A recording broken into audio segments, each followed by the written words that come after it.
Ako po dati nagsimula ako sa pagbebenta ng t-shirt. Yun ang unang-una ko naging negosyo. Nilalako ko lang yan sa mga kaibigan, kamag-anak, kapitbahay. Ang buhay namin sobrang simple. Simple in a way na hindi ko mako-compare yung buhay ko before and to now.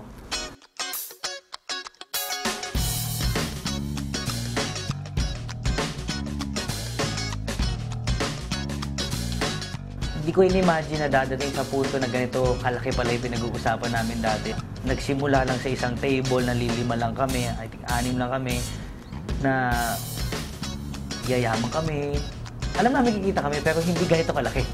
Dito na, nakukuha ko yung mga pangarap ko, dahan-dahan, yung mga sasakyan na dating laruan lang, dati litrato lang, dati pinupuntahan ko lang sa mga bahay-bahay ng mga kaibigan ko, tinitingnan ko. Lahat yun nagkaroon ako sa V-Mobile. Pati yung dream na condo ko before, na sa Fort, dumadaan kami doon, sabi sa sarili ko, one day, magkakaroon ako ng unit dyan. With V-Mobile, nagkaroon ako ng unit.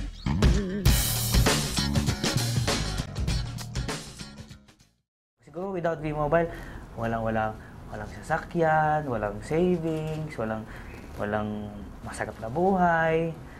Alam mo, maganda talaga dito, more than the money that we earn. I have time for my family, I have time for my daughter, I have time for my wife. Natuto ako sa buhay nung pumasok ako dito. Experience. Iba-ibang tao nakakausap.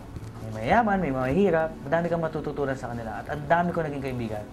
Alam mo, number one, madami nagsasabi sa akin, si Piwi kasi, kaya naman kasi malaki kinikita niya kasi siya yung 01, siya yung sa taas.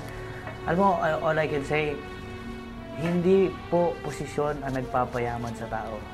Number one, attitude. Work hard and always believe in yourself. Be positive. Always be happy.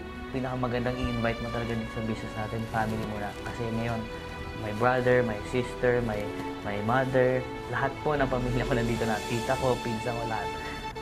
Yung sapatos na suot mo bago pumasok ng V-Mobile, always remember that shoes. Huwag mo kakalimutan.